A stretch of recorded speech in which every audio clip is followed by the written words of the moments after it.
Hi, everybody. As you can see from my face, I'm in a hopeful, happier mood today after Rangers' 2-0 win at Hampden yesterday in the League Cup against St Johnstone. I'll get rid of that. Here's my real face in case you didn't know that. Yesterday, certainly an improvement in recent games, I would say. Still not brilliant, still not as good as it should be, but it did show signs of improvement and flashes of good play that kept the sparse crowd happy at some points. At least the team selection maybe cheered us up. Lawrence wasn't starting because he's been anonymous in most games so far this season. It was only today I found out he was ill. He'd been sick for the last couple of days, so that was a blessing for us. Unfortunately, the guy who came in place of him, Dowell, is practically exactly the same, pretty anonymous, and he doesn't even have the goal threat that Lawrence has, so that's a downgrade, so that was poor. On the other hand, all this meant that Diomande could play in his proper place instead of in the two deep in midfield. He moved into the middle of the three, so you had Czerny, Diomande, and Matondo as the three, and then, hey, the lesser spotted Danilo started up front, so that was a surprise. From the manager's words in the last day or two, we realised he was going to play some part in this game. I don't think anybody expected him to actually start the game, so that was progress. I wonder if all that was because the pressure was getting to Big Phil. People were beginning to wonder what is going on with Danilo. He didn't even get the last 10 minutes on Tuesday night against Kiev when we're desperate for a goal. So I don't know if that was his way of trying to shut up the critics. But anyhow, that was an improvement. No Drossers, a Drosserless Rangers. Yes, that's what I want to see more of in the future. And in the defence, it was just the same as the defence that ended Tuesday night with Jefte playing instead of Ridvan, who's out apparently for 4 to 6 weeks. You know, what changes? 4 to 6 weeks. So now, better lineup, most people thought.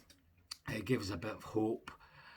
Most of the game, well, no, that's not fair. Maybe the first half, it was just too pedestrian, too slow. It was like a practice game. We were just sort of strolling about, slow passing, not people running into space and taking a pass and then passing it on quickly. It was all just too pedestrian. Thankfully, that got better in the second half, and it got even better when Connor Barron came on with, I don't know, 20, 25 minutes to go. What a difference he made to the midfield. So that's a kind of generalised summary maybe. We should have won by more than 2-0. We could have conceded a couple of goals as well, but we should have won this comfortably. It was pretty comfortable, although we still had to wait for that second goal to make us relax right at the end. But we should have won 4, 5, 6 even because of the chances we made. So that was a promising sign. We were at least making chances, just the shooting was awful, especially in the first half. I think Tavernier had 2 shots from about 18 yards, 20 yards, miles over the bar. Czerny did the same. Shefty was the closest. His only went 2 feet over the bar. Danilo hit one over the bar. So shooting was woeful. And even into the second half, I don't think we hit so many over the bar, but a couple flashed past the posts. And as in the first half, the ones that were on target seemingly were aimed straight at the goalkeeper. I mean, the goalkeeper didn't have a save with his hands until well into the second half. He was saving it with his feet because we were hitting it right at him. I mean, there was a great example of that where Diomande had a shot from about 20 yards. Goalie saved it, but it bounced away from him about 3 yards away from him. Danilo pounced on it, nobody near him, just beat the goalkeeper and he hit it straight at him.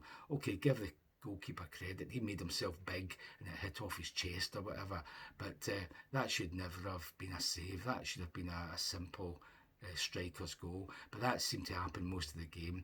I think in the second half, I remember Czerny flashing one just past the far post. He scored with a harder chance against Motherwell last week. He hit another one straight at the goalkeeper when it was as easy just to put it in the far post. So stuff like that. McCausland, I think, the sub, he hit one that went into the side netting before he actually scored with a nice little dink over the goalkeeper, which is how you should do it. Drosser's on as a sub at half time at the end of a good move up the left wing. I think it was Shefty and young, what's his name, Robbie Fraser, who put the ball into the box. And for once, the striker, that's Drosser's by the way, he did the right thing. First time shot, really good shot, low.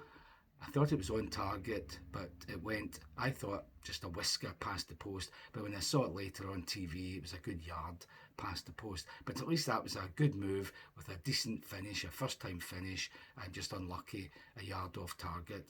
So we had all sorts of chances, as I say, and only took 2 of them in the end. By the way, St Johnstone, a big, strong team, a couple of pacey players up front, but big, strong, bulky guys that get stuck in, don't give you an inch. Too often their guys were shrugged off the ball, or we couldn't hold the ball against their pressure, that kind of thing. So that's not good when we look physically weaker. I'm not even talking just about the weird guys like Matondo all round. So a big, strong team. They might get to the middle of the league this year if they continue to play like that. And maybe what sums it up best, I think 3 or 4 times Suter running with the ball, running forward, taking the ball out of defence or in midfield. He was just fouled from behind, bundled over or tackled from behind, and only once near the end did one of the guys get booked for it. So that summed them up. That was a forward actually fouling a defender practically every time he went near him, rather than vice versa. So that summed them up. So the vital first goal, when it did come, we had to have a VAR check that seemed to take forever. Driving home after the match, listening to the radio guys discussing it, and then the TV people, there was no doubt it was a legitimate goal because the referee apparently blew for a foul Dessers did on the defender, and it was the other way about, as the TV and VAR showed. The defender fouled Dessers, or at least he kicked his foot off the back of Dessers, and that's why he went down looking for a foul. Dessers did his trademark chop back and cracked it into the net. Good finish, really good finish. It started from a nice through pass, by the way, by Matondo, who was in the middle at that point. So it was a nice move, nice finish. We have all this palaver, and Craig Levein, as much as a monotonous, boring, zombie-like guy like him can get agitated, seemed agitated on the radio, complaining his players all stopped because they saw the referee with his arm out awarding a foul to them, or they heard the whistle, which turned out to be a lie because the TV showed the whistle went after the ball went into the net. As for the big lie, it's like, get out there quickly to cause a debate and look aggrieved. This idea that the referee had his arm out, which he did, and his players stopped. No, they didn't. The referee was 10 yards outside the box. All his players looking at to take some kind of part in the defence. They weren't even looking at him. They had their back to him. And when the ball was taken by Drossers, the defender actually tackled him, so he had to chop back and beat the defender, so he didn't stop, and the goalkeeper came rushing out and spread himself to try and block the ball, so he didn't stop either. So this idea that, all my players stopped playing because they thought it was a foul is an absolute lie. Just watch it in the TV again, and you'll soon see what a piece of nonsense it is. So we thought that's a game won anyhow, but it never really is when there's only a goal in it. And near the 90th minute, I think it was, a cross went into our box, past a lot of players. Drosser's defending, in inverted commas, he kind of stopped it. He couldn't boot it away, but he got in the way of it and it brought it down.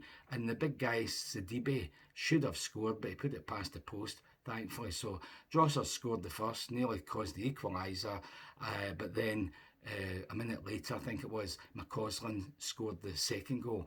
And I'm noticing Jossers is getting credit for an assist. Now, the ball went to him. He tried to control it and spin with it, and he made a mess of it, and it bobbled away back into the path of McCausland, who dinked it over the goalkeeper. So there's no way you can give him an assist for that. That was never intended. Nice finish from McCausland. Game over. Everybody reasonably happy, I suppose, by what they saw. It was a decent enough display. Most players played well, I would say. The only one that had a poor game was Tavernier. He was absolutely shocking. I mean, he was out of position. Guys were running off him, running past him. He was giving the ball away. Poor passing, miscontrolling it, hardly doing anything going forward. Oh, it was absolutely poor. If he's going to be the number one choice at right back this season, we have had it. Good teams are going to take advantage of him and create chances and take them. He has to go. If he's not going somewhere like Saudi Arabia, he's got to go on the bench and bring him on when the game's won, because he is going to cost us big time. Man of the match for me and everybody else, and even the pundits around, was Shefty, who was really good, got forward a lot, nice passing, taking men on, and defensively or in midfield areas, he was tackling people, getting the ball, then running forward with it. He had an excellent game. He looks the business, actually. And because he's big and strong, he's less fragile looking defensively than Yilmaz always looks. So that's a big plus. He was the man of the match. Oh, but wait a minute. The sponsors, they gave the man of the match to Drossers. Oh, must have been for that wonderful goal and assist in 45 minutes where he made so many mistakes. People were just laughing.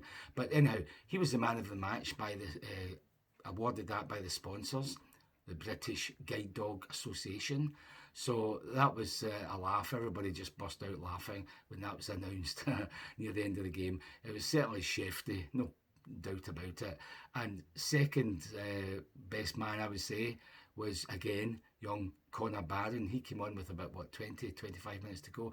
What a difference. He brings you energy, determination, makes himself available, runs into space to receive a pass. Then when he gets it, he moves forward and he passes forward whenever possible, keeps possession. He's just like a young but better, quicker, more energetic Ryan Jack when he was fit and when he was like 4 years younger than he is now. So he really made a difference to the midfield in terms of getting the energy going, getting us forward more quickly. And another brighter point was probably Diomande playing further forward. That's where he should have been playing even since last year, because he did some nice things, nice control, keeping the ball under pressure when these big hammer thrower types are trying to shove him off the ball, spreading the play. I don't think he had one shot, the one I described earlier, and that was it. So you want him to be getting into positions where he can shoot better or more often. So I thought he did a decent enough game. McCausland as well did some nice things when he came on, so that was a real bonus, I would say, especially when he was tracking back and trying to protect Tavernier when they were attacking. And by the way, they had about from my memory, three efforts at goal that could have been dangerous. One in the first half when the guy kind of curled his foot round a shot from an angle, and at the time we thought Butland had saved it at his near post, but in fact it hit the post and bounced away for a goal kick. The one I described at the end that the guy should have put in the net, and one in the second half, a 20-odd yarder that was on target, but Butland had a reasonably comfortable job of just palming it over the bar. So St Johnstone did look dangerous occasionally, but that should have been a much more comfortable victory than it turned out. So apart from worrying about the form, the state of Tavernier, who just looks as if he's past it now, apart from that, I would say everybody else did reasonably well, if not well. And the only other worry was Prooper having to go off just before half-time. Looked like a groin strain, but I've heard this morning that the manager says it's nothing serious, so with a bit of luck he'll only maybe miss next Saturday's league game. against Ross County, and we can do without him for that game. Oh, and by the way, I don't usually give him much credit, but Davis, who came on in his place, he actually did reasonably well. I thought he might have a hard time up against these big, strong, running, bulky attackers, but he dealt with them well, so good on him from coming in from the cold and doing a job. So slightly better, hopefully more better as the time goes on, and hopefully we'll have a couple of players in and at least 2 or 3 out before next Saturday. I'll see you then, obviously. So enjoy your week ahead.